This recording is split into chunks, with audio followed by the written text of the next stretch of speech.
Good morning. It is 10 a.m. on Wednesday, the 14th of July. My name is Boaz Shoshan, and I'm back again with another episode of Southbank Live. I'm joined today, as ever, by John Butler. John, how are you getting on today?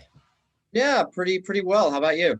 Very well indeed, very well. And it's good to be following up today's episode with a topic that we actually began our series with, which was Basel III and how it might affect the gold market. Now, following that episode, which is available on our YouTube channel for anybody watching, we took a look at what Basel III regulations were going to do to the gold market, specifically when it came to paper gold, and how this might end up making the gold market much more costly to participate in when you're using derivatives and futures, and how this might affect the gold price. Now, for everybody who is watching, you do feel free to take a look at that episode again.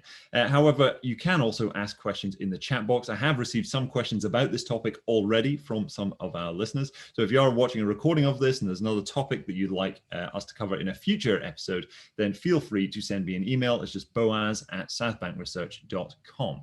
Now, John, what has happened since our last episode that makes us bring this up again? Because it's quite interesting, just the timing of it all. Well, it is indeed. And as you'll recall, and as anyone who watched the previous episode, I would hope would recall, we discussed the possibility that the LBMA would get an exception for the new Basel III capital requirements with respect to trading in unallocated gold.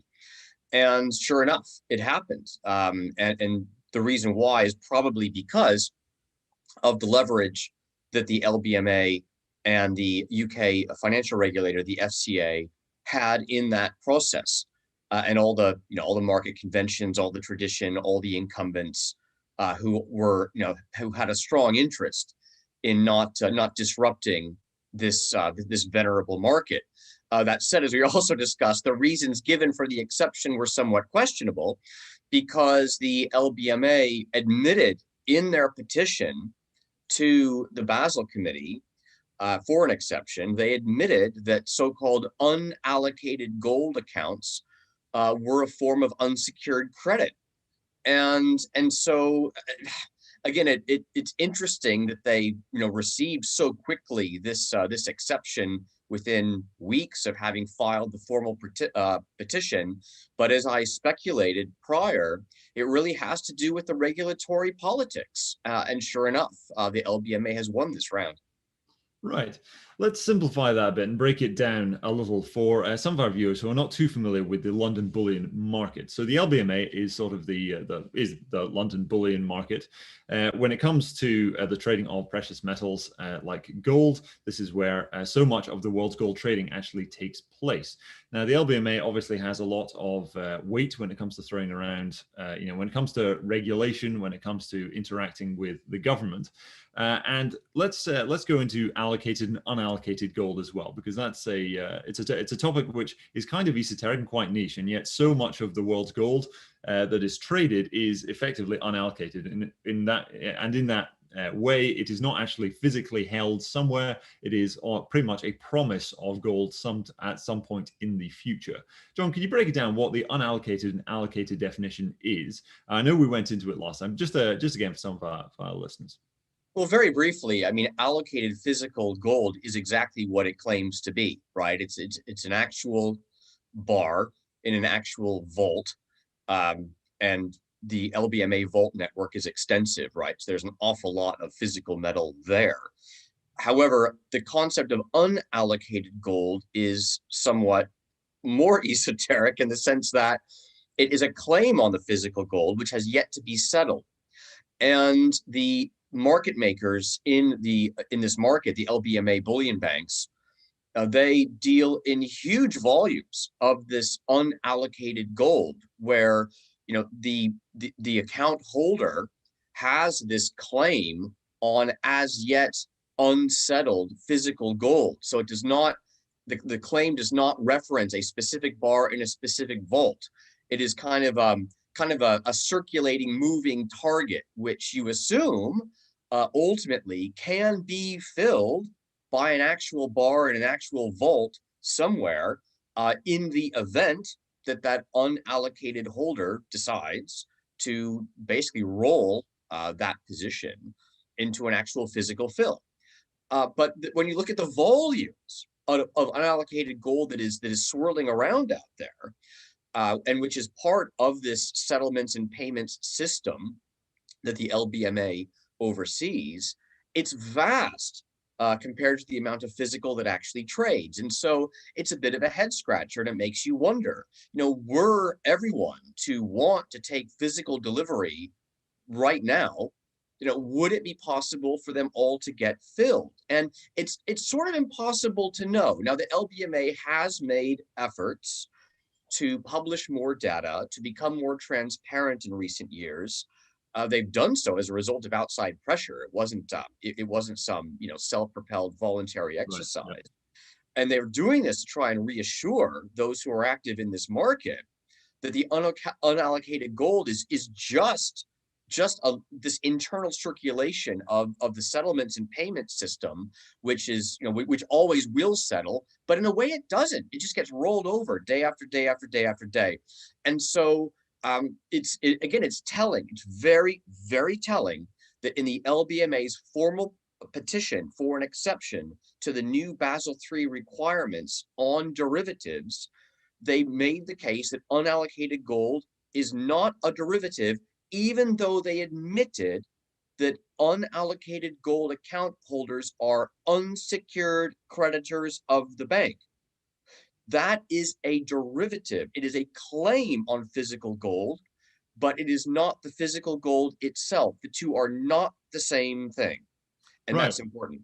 Yeah, I mean that's if you're an unsecured creditor, then in a way, I mean you're effectively you're owed. It's a form of debt, effectively. I mean, Well, if we were you're taking the credit risk of the counterparty.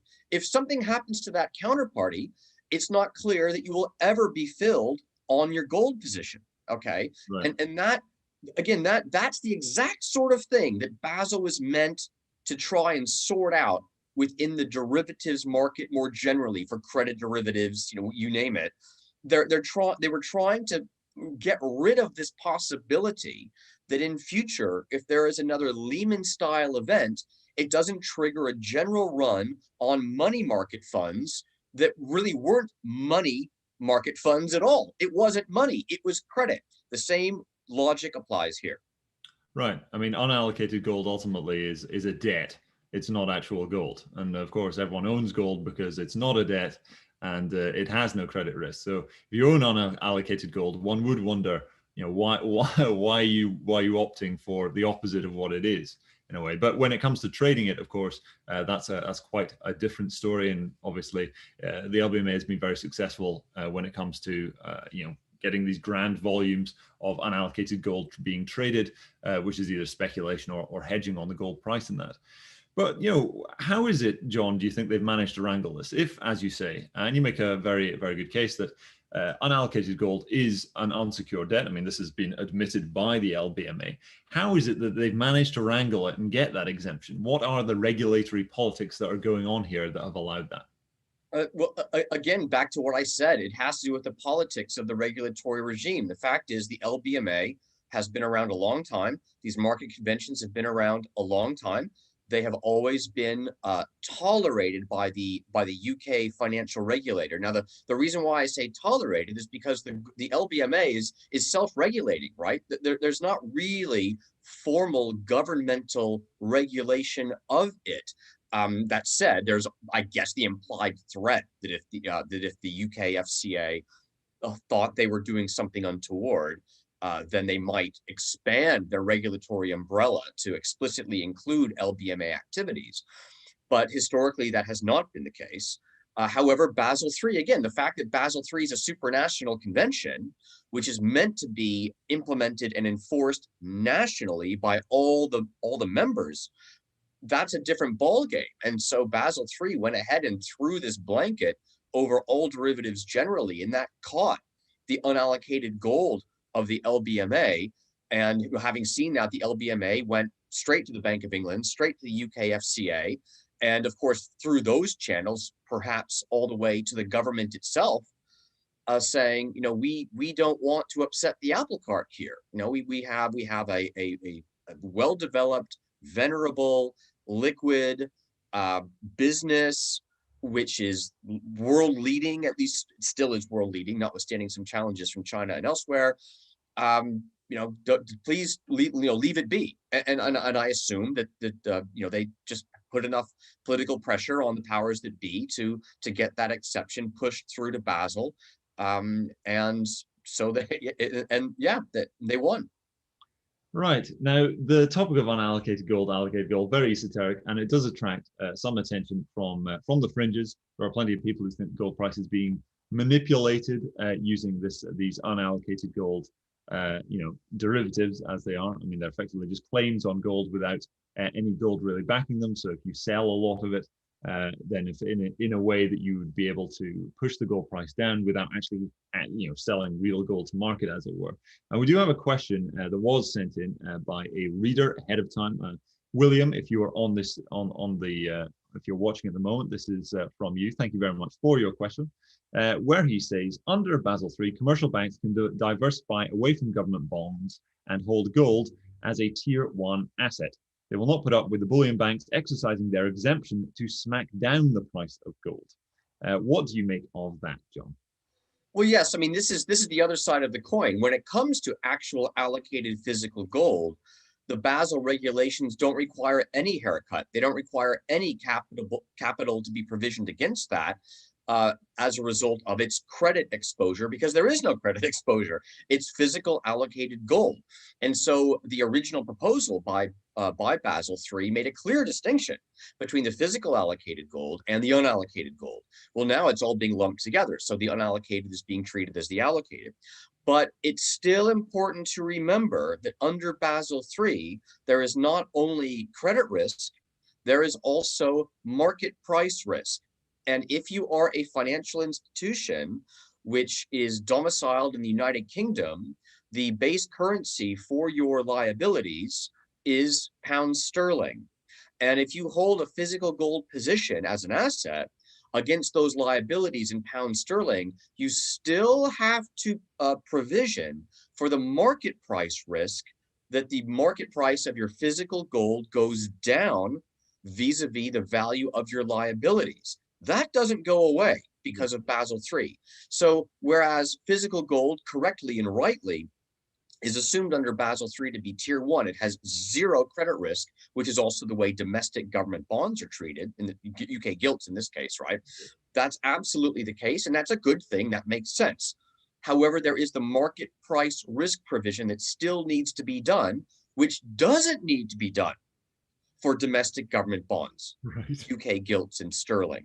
Right. And so there is still an implied subsidy for domestic banks to hold their government's domestic debt as a form of liquid, de facto credit risk-free debt on their balance sheet. Right. Okay. And you do not need to provision the market price risk provision against that, because sterling is sterling, or dollars are dollars, or euros are euros. But you do need to provision against the market price risk of gold. That is an implied subsidy for government bonds vis-a-vis gold.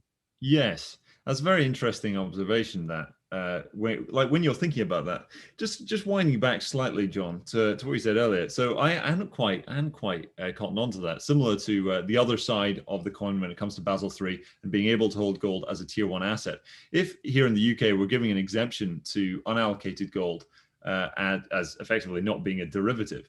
So in theory, banks in the UK can hold unallocated gold as a tier 1 capital asset. Well, I mean, with this exception, from a credit risk perspective, yeah, that's right. They're being lumped together. I think that's incorrect, but the powers that be have decided that that's the way it's going to be done. But in either case, allocated or unallocated, banks will still have to provision against the market price risk, yes, to the extent they're holding a gold position as an asset vis-a-vis a sterling position as their funding liability. Right. But I mean, as we've discussed, when you're talking about unallocated gold and the grand volumes of it relative to the amount of actual physical gold, say, for example, and, it's hard to imagine exactly how this might come about, but say, for example, there was a bank that was holding unallocated gold position as a tier 1 asset, and as a result wasn't setting aside cash for it, and it was only setting aside cash for it when it comes to the price risk rather than the credit risk. Say for example they were holding unallocated gold in that way, and then ultimately it was defaulted on because they are an unsecured creditor of a bullion bank. I mean, that'd be quite a blow. Well, this is exactly what Basel III is designed to prevent. They don't want a Lehman-style event to lead to some cascade of defaults throughout the systemically important financial institutions, right? The too big to fail banks. But indeed, having slipped in this exception now, this loophole, that risk arguably remains. Now, again, the players in this market are going to say that the unallocated gold is simply unsettled movement and trade in the underlying physical. They will say that's the case. And maybe they're right, but the problem is there's really no way to know, given the amount of transparency we have in that market, there's no way to know definitively. And given the fact that the unallocated volumes are such an order of magnitude larger than the physical volumes that actually trade and settle, it does make you wonder. Yeah, and following on from what you said earlier, when it came to the implied subsidy it gives government bonds, when you're talking about banks can hold gold as a credit-free asset, as it were. However, they still need to, of course, hedge against any price movements in the price of gold, which they don't have to do for government debt, for government bonds. Do you think is Basel IV maybe going to rectify that, or is this something that people don't want? Like banks don't want to happen, and governments don't want to happen either, because they like banks having to hold their bonds and not having to set any capital aside to to make way for losses on them. Indeed. And if you look at a history of currency crises, what you find is that nearly all of them are associated with government regulatory measures to effectively subsidize or outright force domestic banks to fund the government, and to fund the government at whatever prevailing interest rate is being set by the central bank, which of course is an agency of the government. And so this is a common feature, right? Governments depend on their ability to finance themselves. They depend on their banking systems to facilitate that financing. And if they get into a debt problem, they will lean on their domestic banking systems very heavily. Now, of course, ultimately that means that foreign creditors walk away, right? They're not under the same regulatory regime. They're not under the same pressure to subsidize or be bullied into financing a foreign government. So they just walk away. Hence why what would otherwise have simply been a debt crisis or a banking crisis domestically is ultimately resolved by currency devaluation. We've seen this play out so many times. Yeah, it is sad to see, and it does seem in a way inevitable. Do you think there have been multiple regulatory changes that were made after the financial crisis, which here in the UK and in the US, so I'm sure in the rest of the world too, when it came to new prudential regulation saying that banks need to hold way more government bonds. Now, this was sold as something that was going to make the banks much safer. But yeah, at the same time, you do wonder whether or not this is simply the government saying, well, you guys are going to need to fund our spending to some degree. That's right. One of the things that has happened post 2008, although arguably the trend was there prior to 2008, is the de facto nationalization of the financial sector. A lot more of what goes on now in financial sectors in most developed countries, and that certainly includes the UK, the US, most of what goes on now, that the government has a much heavier hand, a much more active role. And I'm extending the government in this case to include the central bank, because you've seen a convergence of monetary and fiscal policy post 2008 also. And so if you look at the proportion of the government's debt, which is held by its domestic banking system, including the central bank, it's gone up everywhere, right? It's gone up everywhere. And so this is becoming much more explicit, that you're seeing this nationalization, as it were, of financial systems, which again, historically, eventually leads to escalating financial repression, and eventually it leads to foreign creditors fleeing, what are subpar interest rates that they don't feel compensate them for the growing risk of an eventual currency devaluation, and then of course it becomes a self-fulfilling prophecy. So that risk is building. Right, and hopefully, well, yeah, hopefully it won't get too extreme too soon. But it does seem like this is a trend that's definitely going to accelerate. When you're thinking of the bounce back loan strategy that was employed here in the UK, where it's kind of the other way around, where banks are being forced to lend to the private sector, or at least they're not being forced to, but the government is guaranteeing said loans. So, the banks are taking no risk by extending a loan to the private sector. It's kind of the other side of financial repression, which now that it's happened during the Wu flu lockdown period, I do wonder whether or not this is going to carry on happening, where the government will guarantee bank loans that are directed towards certain sides of the economy. And the green sector seems to be something that is very politically palatable right now. I do wonder whether or not we're going to see something like that. John, what would you make of that? Do you think this sort of the government pushing of credit, I think Russell Napier referred to it as capitalism with Chinese characteristics, making sort of a joke on the socialism with Chinese characteristics, as we hear so often. But do you think we're going to see a lot more of that in this country, or just in the developed world in general, now that there's been so many efforts to do that during the lockdown period? Well, I mean, certainly the trend is there, and COVID has given that trend a huge accelerating boost, right? What I mentioned a moment ago about the de facto merger of monetary and fiscal policy, this is where you see it coming together, right? The government is picking and choosing who's going to get preferred terms on their loans. But of course, those loans are ultimately being provided by the financial system, backstopped by the central bank. So the two are very much working in concert. And the fact that central banks now claim that it is part of their mandate to facilitate the transition to a renewable, low carbon, green economy, they're making this explicit, right? They're not really trying to hide it. They're kind of admitting that they're all in bed together. And historically, again, that's a warning sign. You want there to be some division of power in your government, and the same is true over how capital is allocated throughout your economy. You don't want a single public entity telling everyone what they can and can't do and at what rate they can borrow, et cetera, et cetera. And yet that's where we're going. And I mean, to paraphrase Russell Napier, who I admire, who's a very, very keen observer of markets and has been for a long time. You could go so far as to say that what we're kind of practicing nowadays is socialism with a market facade, right?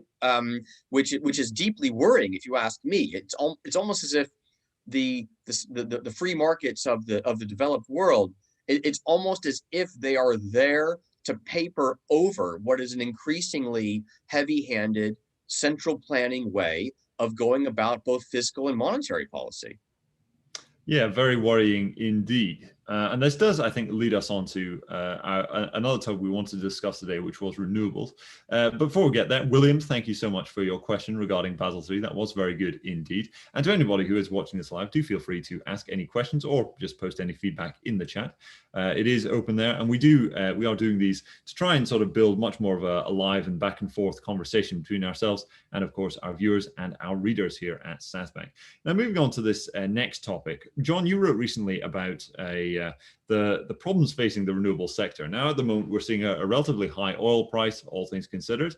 We're looking at, and it seems very, very, very strong when you consider that other commodities are pulling back. The likes of lumber, which of course was a rock star in the market for a short period of time, has now given up most of its gains over the past year. And a lot of people are looking at commodities in general and saying this is where this is proof of inflation. They're all pulling that back now, apart really from oil and a couple others.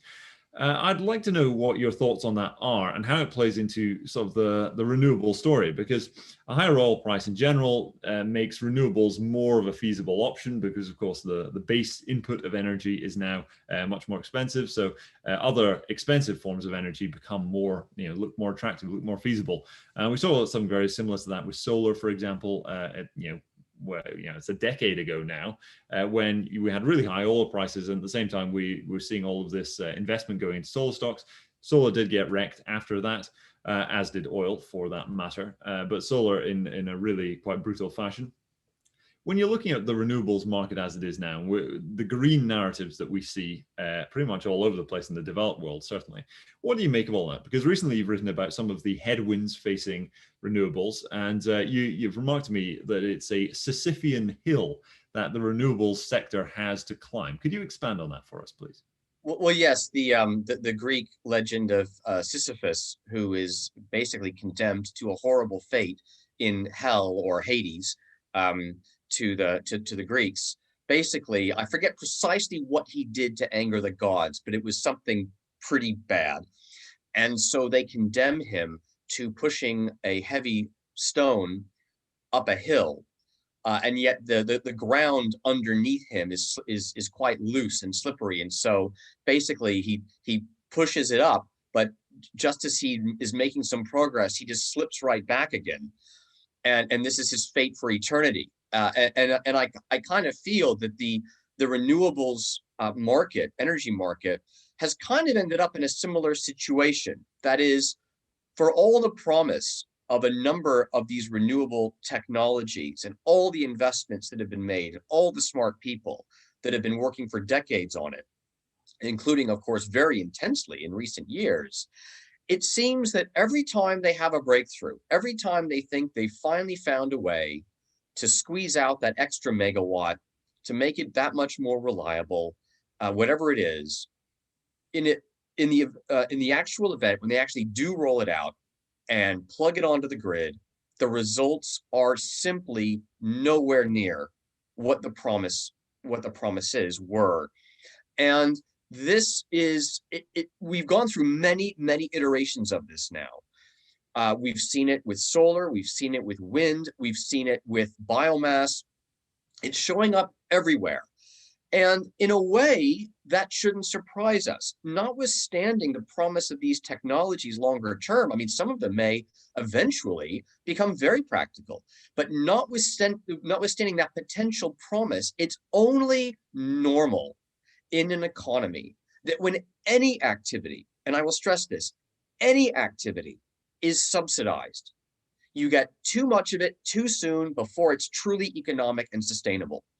And you end up in these situations, and sometimes they take years or decades to resolve themselves, and sometimes they never do.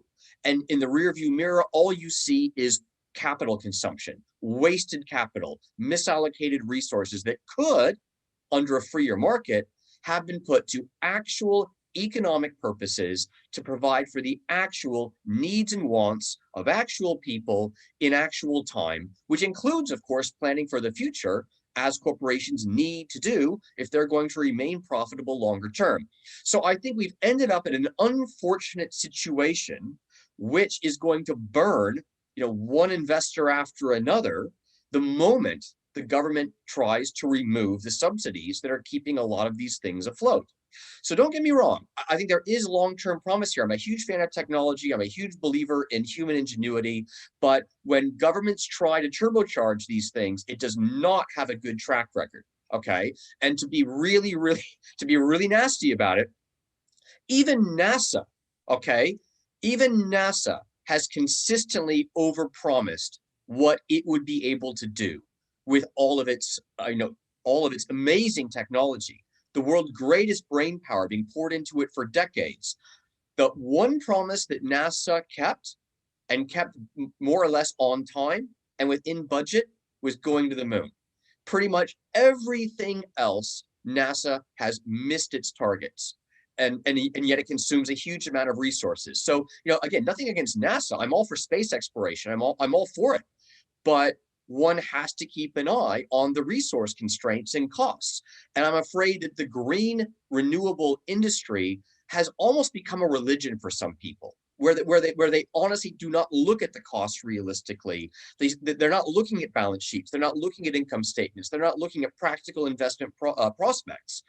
But hey, you've got these rock stars like Elon Musk who built huge business models and become extremely wealthy, really by hoovering up government subsidies in a myriad of ways.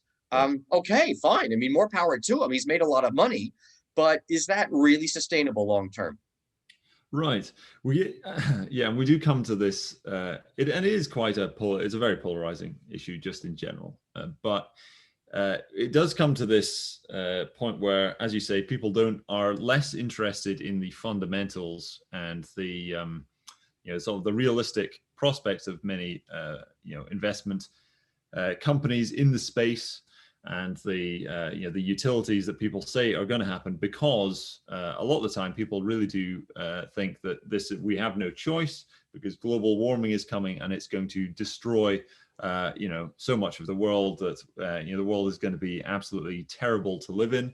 I remember recently, on a mild tangent here, there was I believe it was a brewery over in the States who made a beer that was made only using certain ingredients that would be able to be found in sort of an apocalyptic wasteland, and was selling this beer with this is what climate change is going to do to the world if we don't do something about it. They were trying to raise awareness by selling a beer that objectively tasted really bad, and it's like, well, it sort of represents the misaligned the misaligned incentives here. With you're a business, you're trying to make money here, while at the same time trying to raise awareness of things. We did get a question about this from Leon. Thank you for the question. It was they did send in quite a long email about it, but I'll just be brief. May I ask you and John Butler to discuss your agreements and disagreements of alternative/green energy potential to replace current carbon-based fuels? You are skeptical, and John is perhaps more certain that they cannot and will not. There was a quote from a recent article that you wrote in Fortune and Freedom, John, where you said, the one thing that we absolutely do know is that if by 2030 or 2050, or whatever arbitrary date is chosen, those in charge decide to pull the carbon plug, the world is going to go dark, really dark. And not only at night. Black markets in fossil fuels, coal, petrol, etc., will become as if not more widespread than they were in the former Soviet Union, subject as they were to strict rationing and price controls. Close quote. What John doesn't allude to is the reason many are rushing towards finding alternative energy solutions for our energy needs, namely the growing likelihood, if not near certainty, that climate change is a real and growing threat to life support systems on the planet. Alternative energy sources, companies, potential, and valuations might well be exaggerated at this time, but can we who recognize the threat, unless we're among climate change deniers, do other than our best to reduce the use of fossil fuels and the catastrophic effect our grandchildren will have to live with?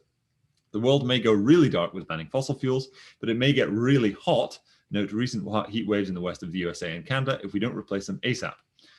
So very, very long question there from Leon. I do appreciate the detail there. Just in broad terms, John, what would be your response to that? Because we're not on Southbank Live, we are not big into the subject of climate change. We are not experts in this field, but it is now. This topic is now shaping so much of the investment world when it comes to energy in general. So how would you approach an answer for this? Yes. If you're going to invest in energy, and of course, energy is a major economic sector, right? So if you're an investor and you're trying to construct a diversified portfolio, you're going to want to have some exposure to energy. So in a practical sense, you've got to at least think about these topics, even if you're essentially agnostic. And look, I'm not a climate scientist. I mean, I do take an interest in the literature, and I do try to stay current on the research that's being done.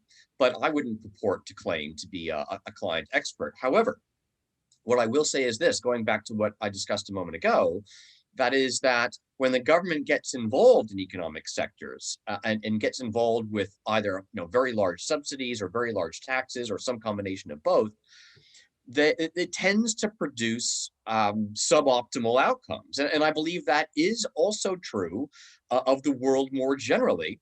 And this, therefore, is of great concern to me. That is, do I have more faith in the ability of governments and other central planners to solve the world's increasingly complex energy problems and challenges? Or do I have more faith in private sector corporations that will only survive and only ever be profitable if they contribute in some meaningful way to solving those energy problems and challenges that lie in the future? And look, this has been going on for a long time, okay? So I don't want to in any way belittle the challenges that we face. I absolutely do not.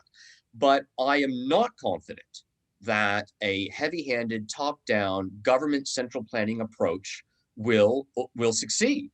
And again, the Soviet Union may be a somewhat invidious comparison, but it's one of the best we've got. Let me get this straight. By landmass, right, the Soviet Union was absolutely enormous. Okay, it spanned what was it, 11 time zones?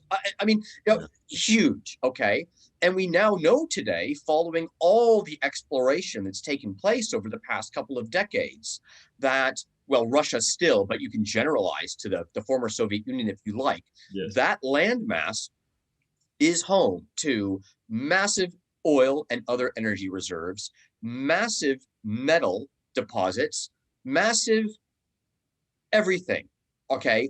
Any natural resource of any consequence is going to show up somewhere in that landmass. And you want to tell me that over the, you know, whatever it was, 7 decades that the Soviet Union existed, they couldn't sort it out? They couldn't become the wealthiest country in the world? Well, guess why?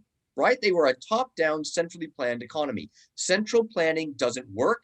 Central energy planning for the future, in my opinion, doesn't work. And so that's the way I would kind of counter those who are concerned about our over-reliance currently on fossil fuels. I have more faith in private sector entities to solve that problem than I do in central planning entities to solve that problem. Yes, I think that's a fair response to the issues raised there, because we are looking at you know, what the solution ultimately is, and when businesses do have a completely vested interest in you know, continuing to do business in the future, one would imagine that they you know, the ingenuity that comes about through free markets will find some kind of issue to it. I guess some people are quite afraid that these large oil majors, and many of them are so large that they are, you know, somewhat in bed with governments to some degree. Again, plenty of oil companies have received subsidies of many kinds over the years. Some people fear that the issue is not being worried about in these large oil majors. So I would say, you know, if you're looking at the press, that the likes of, say, BP or Shell, or really any of the majors, maybe apart from maybe Exxon, but even Exxon, now that they've got activist shareholders on the board, even they are looking much more closely when it comes to carbon emissions and things like that. You know, further to what you were saying, John, I think we've got sort of almost a modern equivalent of the Soviet Union when you look at Venezuela, when they have you know, the largest oil reserves on the planet, and yet things are really not going very well there at all. On the topic of central, you know, heavy-handed, centrally planned, top-down economies, I think I'd like to transition slightly to China and what is going on there. Again, this does tie into what we were just talking about, as China is very big on using sort of that government command and control power in order to push investment in green technologies, and it's pretty much the you know, in China, batteries, solar panels, etc. You know, there's an awful lot of investment going there that is being corralled there by the state to some degree. And recently, you know, just over the past week, we've seen China sort of turn on the credit spigots again. So they're effectively stimulating the economy again. They are behaving in a way which governments in the West would probably love to do, but which in China, it's because they have so much control. The CCP can just almost do it at will as a type of stimulus, where they are really incentivizing credit growth once again in China. China, of course, very, very indebted, but they just keep managing to just grow the credit pool and keep growing to the point where they can stay ahead of the debt. And when anything does go wrong in a big way, there are plenty of bank failures in China that we can see even in very recent history, where when that does occur, then the regulator sort of dives in and tries to sort it out very, very, very quickly, because it's there's so much leverage within China. So if one domino falls, then maybe lots of other bad things will occur. I believe this is referred to not as a black swan risk, but as a gray rhino risk, in that it is very obvious the amount of debt that is in China, and everyone can sort of see it's there, but we don't know when it's going to charge. Now, China being the second largest economy in the world, everyone relies on China to some degree, or many people rely on China to some degree for. Well, let's rewind a little bit. Okay, now how did China get to this point? Keep in mind that they were ahead of the entire COVID lockdown curve, right? So we went into that with the global economy growing at quite a healthy clip, right? If you take a look around the world, things were looking pretty much okay just about anywhere. Obviously, there are always pockets of weakness, but things were basically all right.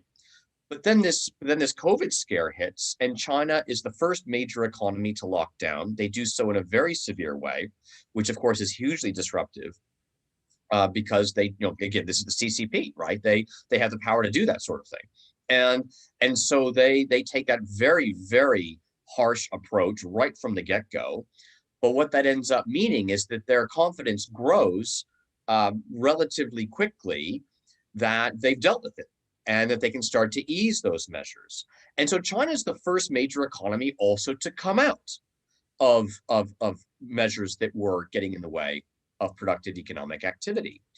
And so things in China are booming away months before they begin to recover in much of the rest of the world. So China has been ahead in this cycle, growth credit cycle, from the beginning. And it's only now, following a period when things had been booming, only now are we beginning to see the initial effects of China's tightening of policy that began late last year, early this year. That is, China came out and it boomed, and so the Chinese authorities began to tighten credit conditions. And that was going on for a while. Now they're already beginning to ease again. So we've kind of been through, in a very compressed period of time, an entire economic cycle because of the highly unnatural sort of COVID effect that's had on China and the global economy. So China's kind of come full circle now. And it's important to remember, though, that they have been leading the way throughout this sort of mini cycle, as it were. And so it's an important signpost for the rest of the world. That is, China has slowed their economy, but now they've slowed it to the point where they don't want it to slow anymore. And sure enough, look around and you see evidence of this. Commodity prices in general have declined in recent months. The exception is oil. But oil is a hugely important commodity for China to import from the rest of the world. That means that high oil prices are a net negative for Chinese growth. Yes. That's a pure input cost for them. They produce very little oil of their own. And so not only did tighter credit conditions in China have an effect over the last 6 months, higher oil prices have begun to have an effect, and China is trying to counterbalance that by easing policy. Now, what does that mean for the rest of the world? Right now, in the immediate time frame, it means not so much. But if you start looking into late this year or next year, you might well see the rest of the world starting to follow along. Yeah. That is, there might well be an economic slowdown, right? There might well be some longer term effects as we come out of this boom phase. So, keep your eyes open there. But it could be that the best of the growth is now behind us. It is quite interesting, I find, how the world seems to lag China so much. It's almost as though China's the leader, even though it's not the largest economy in the world. But so many people look to it's called the credit impulse in China as having a 3-month lag when it comes to all manner of other indices, when it comes to commodities, when it comes to credit growth in the rest of the developed world, when it comes to the strength of certain currencies and things like that. Do you see that changing at any point, John? Do you think that China's sort of influence on everyone else is going to? Do you think that's going to wane? Do you think it's going to increase in the future, or would we need another competitor economy to grow and take China's role in that way? Well, I mean, if you run through some round numbers, it's quite interesting, right? I mean, China has come a long way. So you can go back a couple of decades, okay? And although it's difficult to fully trust Chinese statistics, but I mean, to be fair, it's difficult to fully trust any statistics. All of them are subject to a certain amount of, subjectivism and how aggregates are compiled, blah, blah, blah. But okay, so it's difficult to fully trust in Chinese statistics, but let's take them at somewhat face value. And let's say that the Chinese economy, on average, over the past couple of decades, has grown roughly 3 times as fast as the developed, world. Okay, now 3 times over a couple decades, cumulatively, that's a lot. Hence why, of course, China is a much larger share of the global economy today than it was 20 years ago. Fine. That is not sustainable, right? Everything that grows follows some sort of S curve. Now, the S curves may go in stages, of course, as new technologies come online, etc. But China has gone through this S curve process. The economy has matured a great deal. There's been a huge one-off migration of workers from rural communities to urban communities, away from pure agricultural production to various forms of manufacturing production, and even services, of course, now, right? Now, that said, services aren't exported in the same way that goods are, but you get my point. I mean, China has come an awfully long way. A lot of the low-hanging economic fruit has been picked. And if they're going to continue to grow at a faster rate than the developed world, they're going to have to invest in new technologies. They're going to have to become more efficient. And actually, beyond a certain point, that probably means backing away from what is still a very centralized command economy structure. That's going to be difficult politically. I think China is going to really, really struggle to keep their own version of an economic miracle going for the next 20 years. That doesn't mean it's going to blow up. That doesn't mean that they're not still going to grow at a positive rate.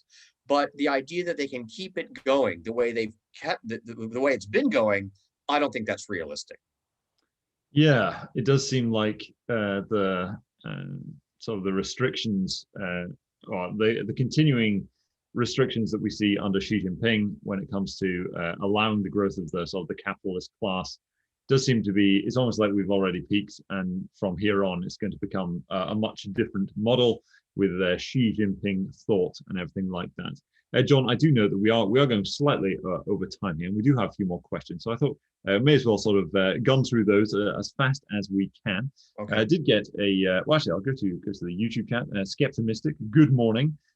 Makes a comment that real interest rates are negative. Debt never been higher. Inflation rising. Central bank staying behind the curve.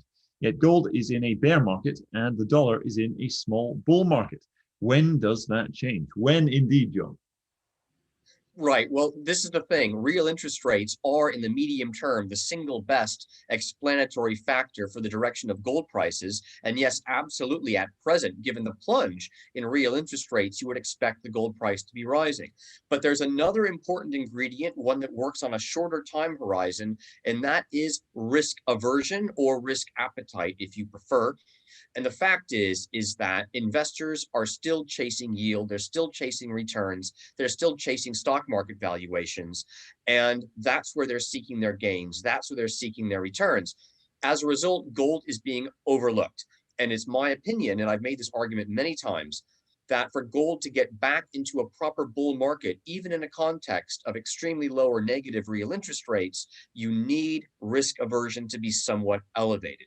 And currently it's simply not. So gold needs that safe haven bid as well as the real interest rate boost in order to get into a proper bull market. Right. When it comes to that small dollar rally we've seen, well, I mean, it's small, but considering the amount of dollar debt there is out there, it's probably quite a, it doesn't need to go up very much for it to tighten credit conditions around the world. What do you make of that? What do you think is driving that dollar rally?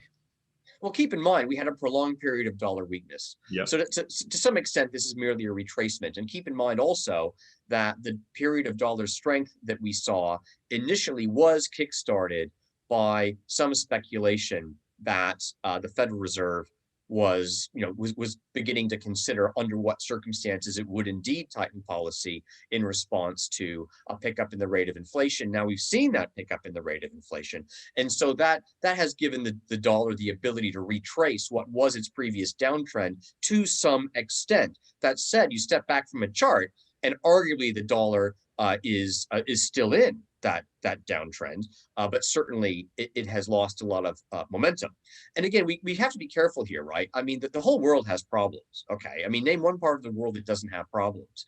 The dollar is still in many people's minds the cleanest dirty shirt. Now that said, I actually disagree with that logic as solid medium to long term logic. I do think the dollar will get back into a downtrend, but I fully appreciate why these retracements occur. Right. Right. And Skeptimistic, thank you for that question. Skeptimistic also makes the comment, I think this was referring to sort of the green complex. And when we were talking about the Soviet Union, Skeptimistic does say, despite all of the problems facing the Soviet Union, it did take a very long time for the USSR to fail. So it could be a long while yet for the green sector. I certainly don't see the green sector collapsing anytime soon, given the amount of government support that's going on for it. But I think we're just sort of highlighting some of the issues and some of the incentives that are created when it comes to government subsidies boosting certain sectors. One more question, if we can, just before this was emailed into me ahead of time from Leslie. Leslie, thank you for the question. Leslie did highlight a few things, but I think the general way. Oh, sorry. Have I tuned out there? Sorry, I don't know if it was me or you, but could you please restart that part? Oh no, by all means. Yes, got an email from Leslie asking a variety of questions, but a lot of it was based around the idea, or based around the fact really that Donald Trump does want to make a return to politics in some ways, and the manner in which that will then affect markets, gold, and of course American stocks and things like that. What do you make of that? What do you think of Trump's return or potential return to politics? Well, I mean, in a way, again, this is not to sing Trump's praises, but in a certain way, he's the Obi-Wan Kenobi of this populist movement in the United States. Yeah, and the fact that he lost the election in the way he did, and we'll leave fraud out of it. That's not what I'm saying at all. But he lost the election in the way he did. That is in an extremely polarizing way. Okay, it almost makes him more popular with that base. One of those two poles, as it were. And so he never really left. And indeed, if he himself does not run ever again, that does not mean his political influence will not be just as great, if not greater, over the coming 2, 4, 8 years as it was in the prior 4 years. So, I mean, look, this populist revolt was brewing before Trump showed up.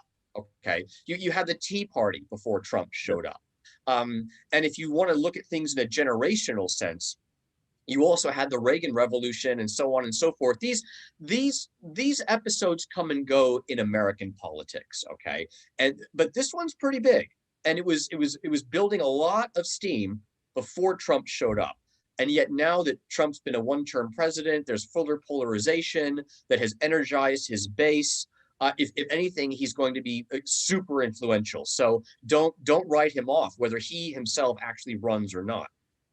Do you think he will have much of an effect on markets if he simply voices if he voices an intent to stand at the next election, or to nominate certain individuals who would represent the ideals that he brought to the table? I think it's very, very difficult to estimate what Trump's influence would be on the economy and, by extension, the performance of financial markets, because going into his presidency, speculation was all over the place. What kind of president is he going to be? And if you step back now and look at those 4 years, I mean, the economy may have done all right, but it did all right with the U.S. still running large deficits, with the defense budget still going up, right?